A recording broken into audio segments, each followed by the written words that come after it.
Hi, I'm Zibby Owens, and you're listening to Moms Don't Have Time to Read Books.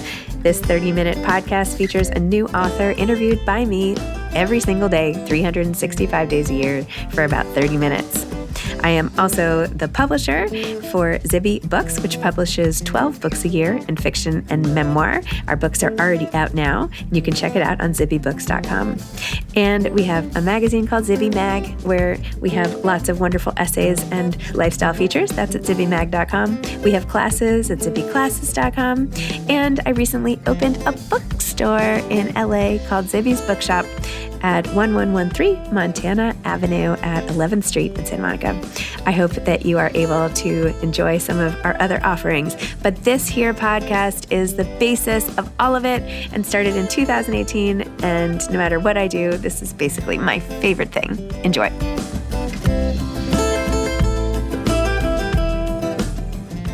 Alli Webb is the author of The Messy Truth: How I Sold My Business for Millions but Almost Lost Myself. Alli Webb is the founder of Drybar, New York Times bestselling author, Canopy president, and co-founder of Squeeze, Brightside, and Beckett & Quill. In 2010, Webb launched the very first Drybar in Brentwood, California, introducing the world to its iconic blowouts. Drybar has since exploded into a nationally recognized and highly sought-after brand with over 150-plus salon locations across the U.S. Webb diversified the Drybar brand, creating a line of products and tools sold at popular retailers such as Nordstrom, Sephora, and Ulta. Recently sold this product division to Helen of Troy for $255 million. Webb has been on the cover of Inc. magazine's How I Did This issue, named the 100 Most Creative People in Business by Fast Company, featured on Fortune magazine's 40 Under 40 list, Marie Claire's Most Fascinating Women, and recently Inc. magazine recognized her as one of the 100 women building America's most innovative and ambitious businesses. Welcome, Alli. Thank you so much for coming on Moms Don't Have Time to Read Books to discuss The Messy Truth: How I Sold My Business for Millions but Almost Lost Myself. Congratulations. Thank you. And you don't have to read it. You can listen to it. There's an audio version. Oh, well, it's too late because I actually read it. But oh well, next time. You did? I did, yeah. I've been doing podcast interviews. It's like people have read like bits and pieces of it, but it always makes me really happy when someone's read it. So what'd you think? I thought it was great. I think you curse a lot. You curse a lot. That's who I am. No, yeah. I love it. It was so, I felt like I was just, I don't know you. I'm about to know you, but I imagine this is how you just talk, right? I felt like I was listening to someone talk, that I was like getting all this amazing advice. And I loved how you showed us the pitfalls. And like, I particularly loved the epilogue, that like things don't all end happily ever after. And like, that's okay too. The afterward, sorry, the afterward. Like, wait, is there an epilogue? The afterword, yeah. The afterward's super fun, huh? I feel like we probably shouldn't talk about that so that people can have to read it to read that part of it. Okay, don't fast forward to the afterward. Forget I said it. Well, you can fast forward once you buy the book, but I'm saying don't talk about it. And well, listen, we'll be kind of cryptic here because what the epilogue, now I'm going to start calling it that. You know what the afterword is. And I think there's a lot of speculation on what that is.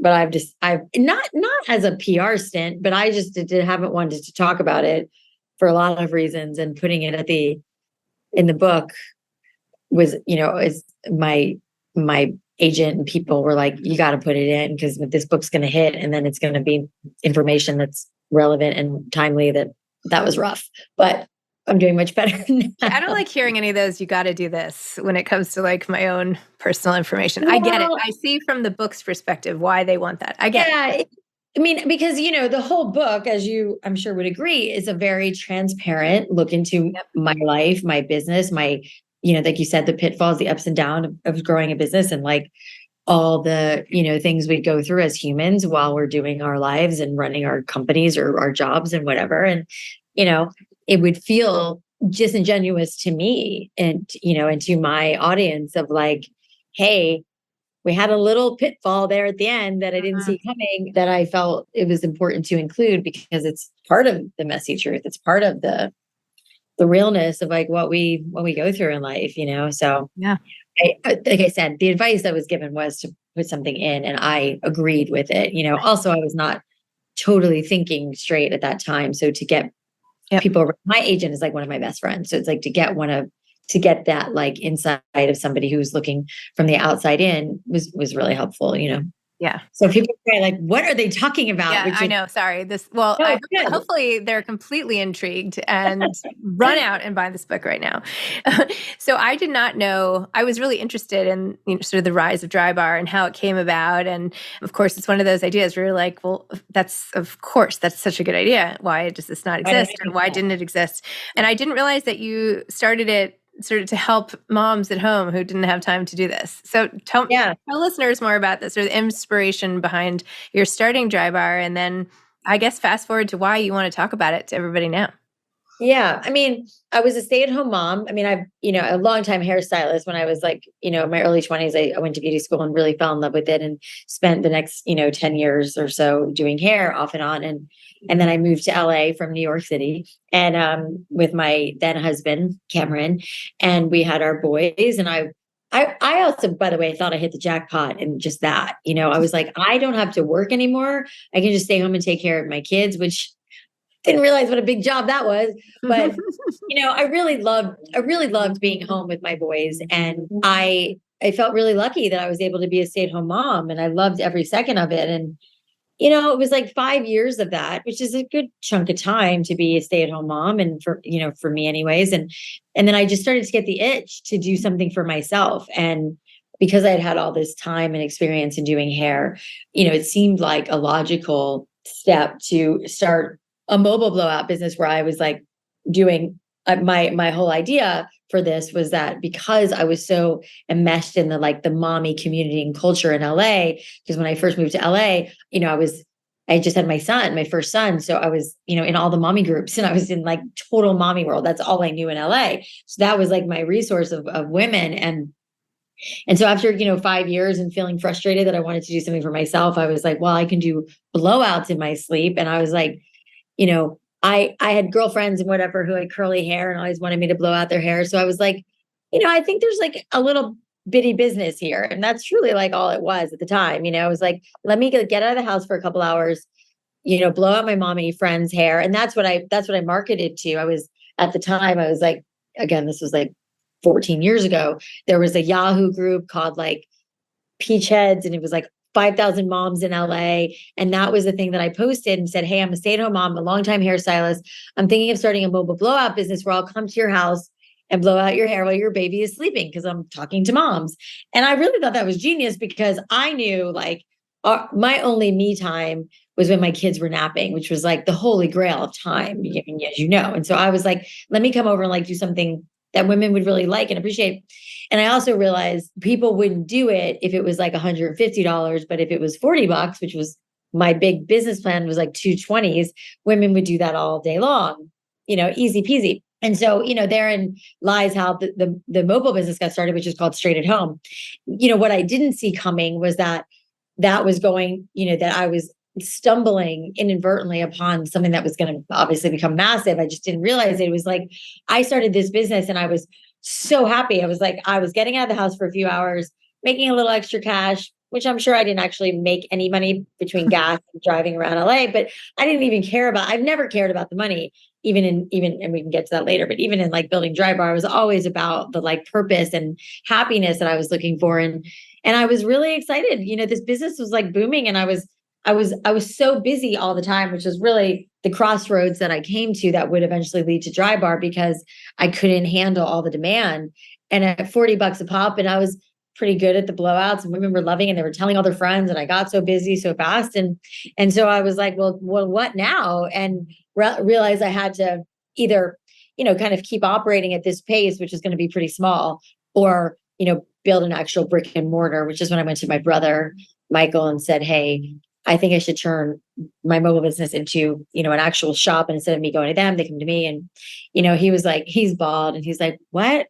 Why can't we fill out their own hair? And I was like, first of all, you grew up with me in this like, frizzy mop that but okay. And his wife at the time had like naturally straight hair. And he was like, I just don't know that I totally get this. And also, really thought it was going to be like event driven. Like if you're going to a bar mitzvah or, a birthday party or a wedding or whatever, then you come in for blowout. And I was like, I actually think what I didn't know was that it was going to be for women who had straight hair, who wanted like waves and volume and curl. I just thought it was going to be for women who had hair like me that was like unruly and they wanted it done. Turns out most women want what they don't have. And so we had a massive audience of women who were going to, come in of all different age ranges. And so, that's really how the whole thing came to be.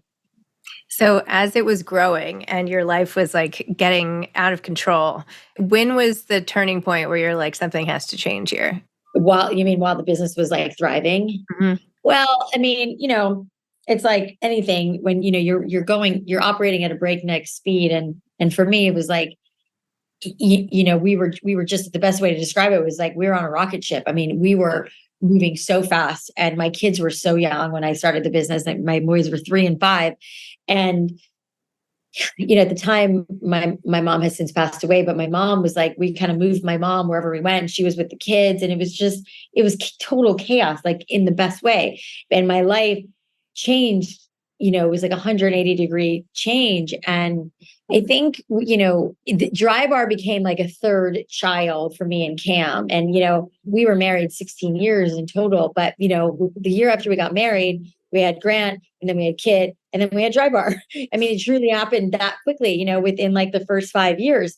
And I now realize, looking back, that I was like, I knew subconsciously that the love between us wasn't totally right, but we were best friends, which I now also know was totally modeling my parents' marriage, which is another fucking book. But now, and I realize like that. And so as Drybar is growing, and we were at year, and there obviously is just so much in between, which of course I talk a lot about in the book, of the growing and everything. But I would say at like year 7, I was like, the writing was starting to be on the wall that like, okay, we're probably going to sell this thing at some point or go public or whatever. And we'd also gotten the business to the place where, which I talk a lot about in the book, where like we had brought on a professional CEO, and we'd started to bring on more people who were kind of doing essentially what I was doing, but it had to get on a bigger scale. That wasn't like my thing. I was like the visionary of the company, and I didn't want to be a CEO. I didn't want to be the head of operations. I didn't, for a long time, I still, was doing like, frontward forth facing stuff like press and product development and making sure the experience of the shop was right. But really, ultimately, everybody else was starting to do a lot of what I had done. And so I started feeling like the desire to step away and a little bit. And I was, starting to pursue kind of my own things. And I was like, what's going to happen when we sell Drybar? Like, what happens to me personally? So I that's right around the time I hired personal PR, because I was like, I want to continue to build my own personal career and use parlay this success of Drybar into my own thing, and what that looked like, I didn't know. I just had the foresight to know. And then it was around that time that, Cam and I decided to separate. And then it was also around that time that my son went off, my older son, Grant, who's now 18, kind of went off the rails. And as you know, there's a whole chapter devoted to this. And it was just like everything unraveled, and like it at once, I had slowly started to step away from the business, but now the office that I shared with Cam, couldn't go there anymore. And now my son, I mean, it's like, it will be interesting to see how I talk about this as I can do press for this book, because it's so emotional to me, like what my son went through. Because it was like we were fighting for his life. I mean, it was bad. And, it felt like, and maybe this is just how it happens a lot. It's like when your life starts to unravel, it all unravels. And it was like, I had lost my footing in the company. I wasn't going to an office anymore. And this was pre-COVID, before people weren't not going to offices. And now I'm like fighting for my kid's life. And I was like, you got to be kidding me. Like, what happened here? And the business is still off thriving, and other people were running it. And thank God for that, because you would have never known from the outside looking in. But it was really rough. It was like a rough couple of years where and then as a result of all those things, like I fell into a pretty deep depression of like trying to get this all figured out. And and it was like, it's so fascinating, to like what people think. I was actually just listening to, this is so random, but I was listening to Jay Shetty's podcast, and Jada Pinkett was on it talking about her life. And she was just talking about a time in her life. And she was just saying, there's just these days like where you're like, if I can just get out of bed, and if I can just make it, she says, until like 4:00. And I was like, man, do I relate to that? Because there's just those days where you're like, I just don't know how to get through the day without it all feeling like it's all falling apart, but from the outside, had this great life and I built this great business and I had these adorable kids and this great marriage and all these things. And it was all imploding, and to answer your question of like, why talking about it now, it's like, we did put out a statement, which felt weird to me in and of itself. Cause it's like, I'm not like Kim Kardashian and anybody who really cares what's going on in my personal life, but it was more for like the respect of the people involved in Drybar, which was, 5,000 employees. It was a substantial amount of people. And Cam and I put out a statement about, just the fact that we were separating and whatever, and so I opened up a little bit about that. And I felt very like and we talk a lot about this now more, but like this was also 5-6 years ago, I was like, our Instagrams and our social stuff is very much a like highlight reel. And like, we're all guilty of that. And like, we all want to look good and show good and whatever. But I felt this, like, I don't want to be disingenuous even if it's just to 5 people, like the fact that my marriage was falling apart, my life was falling apart. I was like, I'm not gonna like then go on Instagram and be like, hey guys, And so I was transparent about it. And the response to that was so many people reaching out to me of like, I'm going through this too. And then a lot of like, I'm not happy in my marriage either. Should I leave my husband? And then I was like, I don't know. That's like out of no, you do what you need to do, but maybe it's time to like really look inward, which is what I was doing. But it was really interesting to me and quite like fascinating and illuminating, I guess, how many people were grateful, I think is the best word, for my transparency. And then it just like felt like, oh, I think I'm maybe helping people. And then I was like, oh, well, if I can serve other people based on talking about my story and the fact that like, I remember when we started Drybar and feeling like this like almost sense of pride because our stylist, because I was just a hairstylist, like, it's like I didn't know the right people and that's why Drybar became successful. I didn't have money and that's why it was like I was just this regular girl who's a hairstylist. And I always felt this sense of like, if I could do it, you could do it. And that was kind of the feeling amongst stylists at Drybar, like if she did this, then I can probably do it. And it was the same kind of feeling I think I was getting in response and reaction to what I was going through, were these like other women who were like, oh, wow, you're going through that. So am I. And it just feels, and we all know this, right? It's like when somebody else is going through something else, something that you're going through, it's really comforting. So the more I put out about that, the more I think it just helps. And I know it helps because I'm the same way. It's like if I read about somebody, especially somebody who I might admire, who's doing something that I think is great, and then they're like, their life is also falling apart, you're like, oh God, it's not just me. And I think to answer your question, I think that's why I felt and have continued to feel this calling, I think, more than anything, to be really transparent with what I'm going through. And I think also once you've been through as I call the dark night of the soul, you feel, at least me, compelled to like talk about that versus like bullshit conversations. It's just almost impossible to go back. Like even right now, like we just dive right in because it's more interesting to me than talking about something superficial or surface or canned and whatever. So that's my very long-winded answer to your question.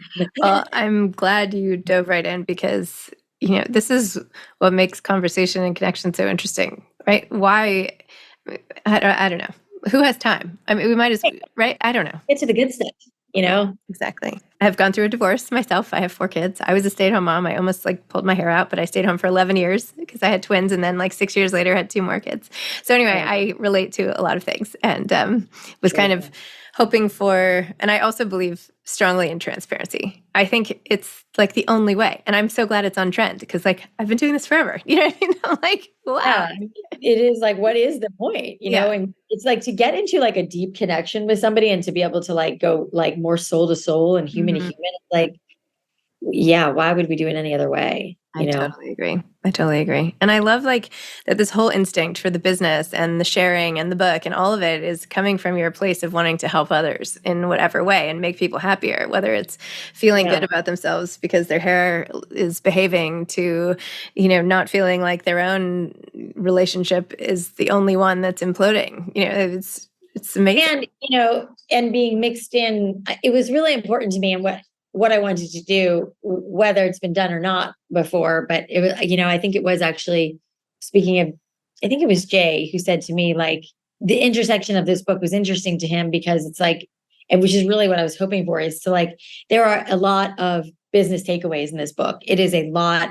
And to the point where we even went back several times and edited and re-edited to bring in more of the business stories than we did in the beginning. It was a little too personal heavy in the beginning. And then we made it more, because like, and to me, that was like really the goal of the book, was like, I want this book to be like, this is like a kick-ass entrepreneurial journey exploration where you're going to learn a lot about the ups and downs of running a business and like what worked and what didn't work, and like use the fact of what I went through and like what I learned along the way. Cause it really was like getting, a master's in business, running this business, having never run a business before.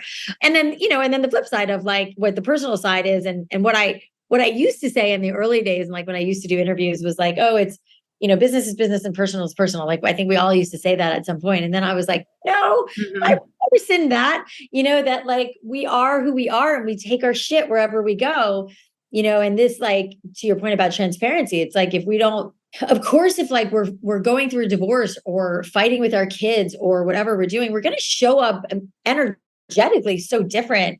And to be trying to hide that versus leaning into it, like, listen, and I'm very transparent, obviously, when I'm going through something, like I tell all the people around me, whether it's like my friends and family, people who I work with, like, listen, guys, this is what I'm going through. Like, I'm going to be a little slow to respond. I may not be able to do that. I might have to cancel some things because I'm having a hard day, and I might just do it an hour before because I just can't muster up the energy to do that. And you know what I mean? But if like the people who are with you and love you and work with you are like on the same page as you, like, it's just like makes everybody's life easier and more understanding. And people are so understanding of that stuff, as long as you're willing to like be open about it, which I think is like an important, it's just like I think it's an important like human step that is so, gosh, I think it's also good that you have the right people around you. I mean, not everybody has that luxury. They could feel alone and not have the right people, pulling for them, or they're in environments where it's not okay to sort of share, which is much harder. But anyway, it's unfortunate. And I think that like, go somewhere else then, it's like, if we can, and it's so true. Cause I just like had a flash of like, oh, if you're working in this really corporate environment, there's no way you could share with your boss, like what you're going through. Like, let's eradicate those places, where like, you're not allowed. I mean, and I'm not saying like, listen, I think the pendulum swings a lot in our world of like, I'm not saying you should like, you got to pull your shit together too. And like, you've got like, at some point you have to like go back to your job and whatever. But, a lot of the books that I've read in the last couple of years about like going through heartbreak and divorce and all the things that I was going through. And you know what it's like when you're going through that and you're like, give me something to read that's going to like make me feel better. And I have found a lot. I feel like I'm a real resource for that now. And then so many things I read were like, our society doesn't allow time for grieving a heartbreak. It does for a death, which of course, like, I'm happy about that and like whatever, but like, and you probably know this. I mean, I obviously don't know the extent of your divorce, but like, I have been through some real hard heartbreak, and where I couldn't get off the floor, and to not, for the fact that our society doesn't allow us like some real time, not even like, like even some of our friends, it's like, everyone's like, oh yeah, you take a couple of days and then you get back at it. Nobody died, it's like, well, I don't know if that's really accurate. And, and I think it's just like building compassion and empathy for people and rallying around you is like really the medicine to, which is why I think we should all live in community and communes too. Well, I would argue that there's not enough time for grieving either. I mean, a week or whatever you could take off, that's just to like get through the paperwork. I mean, the work of grief takes forever and, is unpredictable, but there's no perfect solution. But I agree. I think professionalism is sort of an overrated, outdated thing. Like, I'm constantly telling my team, I'm like, okay, it's totally unprofessional again, but like, here's how I feel. And like, this is, right. But it's and like, wouldn't it be like beautiful to be able to figure out a way to like, be able to meld those together? And again, it's not the point where everyone's like, airing their dirty laundry constantly, but finding that middle ground of like, here's what I'm going through, but I'm showing up. Yeah, but here's what I'm going through. And then there's like, just a little extra compassion. I mean, that's the world I want to live in anyway, Yes, totally. On the other side of this business, do you find yourself coming up with millions of, are you like an ideas person all the time? You have tons and tons of ideas? Yeah, it's like a curse. They don't stop, I mean, and I think that's, yeah, I mean, I'm totally an idea person. I mean, we have Squeeze, which is this new massage concept that that I'm so proud of. That's totally taking off. We have like 80 units in development right now. And Brittany Driscoll, our former head of marketing at Drybar, is running that and just doing a beautiful job. And I'd love to take credit for that, but really it's my brother's idea. Like, obviously he's not partaking in blowouts, but he was like, it was the same problem. Like, why is there not a great place for massage? So there's Squeeze, there's Brightside, which is our infrared yoga concept.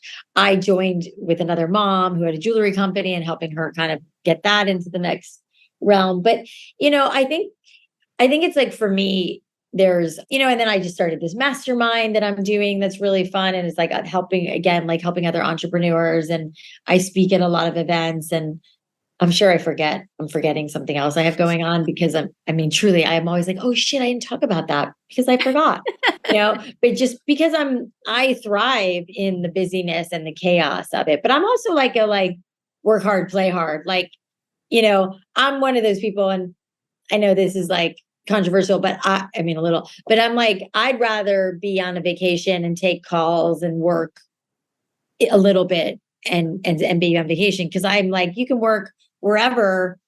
Yeah. Canopy president. Yeah, I knew I'd forget something. Yes. And I love Canopy. Like, I'm so excited for that. It's like I get myself involved in a lot of projects because I like being busy. I like being fulfilled. I like trying different things to see where I land. But I also I enjoy working, and I don't, it's that cliche. I don't think of it as work. And I think that's like, that therein lies like the key and success of life. If like you are, if you can find some balance in which is funny because I have a chapter called Balance is Bullshit, which I do believe that too. But if you can find some like daily, like, oh, for example, like I have a crazy couple weeks coming up, but I'm going away to Palm Springs for just a few days, and I'll probably do some work from there, but I'll be in Palm Springs at this beautiful place, and I love the balance of that, and sometimes I'll work until like 11 o'clock at night, and sometimes I'll be done at 4 o'clock it's just like, and it's also like, like being an entrepreneur, you have that kind of luxury, which I think is what I love about who I am and what I get to do in my life. But yeah, the ideas come fast and furious. And it is always my advice to other entrepreneurs all the time is like, there are so many opportunities out there to improve things that already exist. Mm-hmm. Blowouts existed, massages existed, humidifiers existed, jewelry, it all has existed. Which, just kind of like fell into this was like, it's just can all be better. Like, why don't we try to make, what exists better? And that's always really been part of my mission, I think. And that's always my advice is like, if you love this place that you go, but they're not, doing a great job on whatever reason, which is like, sadly, a lot of the cases for a lot of businesses, like go do it better. You don't have to invent the iPhone to be successful, Yeah. Although, did you see that BlackBerry movie? No, but I want to. I saw the preview. Yeah, it's really good. I want to see it so bad. And it's so funny. It's like my brother had a BlackBerry for so long. And even once BlackBerry was really dead, he would not get an iPhone. It was just this big joke with us. And that because he liked that he could type without looking at the phone because of the raised buttons. And I saw the preview for that months ago. And I was like, oh, I can't wait to see that. Like, what an extraordinary case of like not being willing to grow. And I haven't even seen the movie, but I'm excited. It was good. Yeah, it's like a cautionary tale, but it's also sometimes things come you could never have predicted. And anyway, I'm kind of dying to talk about this movie to somebody, but it's okay. After you watch it, send me like DM me or something. We can talk about it. Okay. Oh my God. Yeah. Yeah. Alli, thank you so much. I feel like we could have gone on forever, but thank you for the messy truth. Thank you for all the other stories that are in here and the lessons and the worksheets and like all the other stuff, and just for being willing to kind of go there and make this time worthwhile. Well, thank you so much. It was a very enjoyable chat. So, me too. And thanks for reading the book and thanks for promoting it and all that stuff. I appreciate it. My pleasure. All right. Okay. Bye. Bye. Thanks for listening to this episode of Moms Don't Have Time to Read Books. Don't forget to follow me on Instagram at Zibby Owens and at Moms Don't Have Time to Read Books. Also sign up for my newsletter at zibbyowens.com and sign up for my virtual book club and meet lots of authors on Zoom every other week. Thanks so much to Steve and Ryan at Texture Sound for the sound editing. And thank you to Morning Moon Productions for providing this fantastic intro and outro music.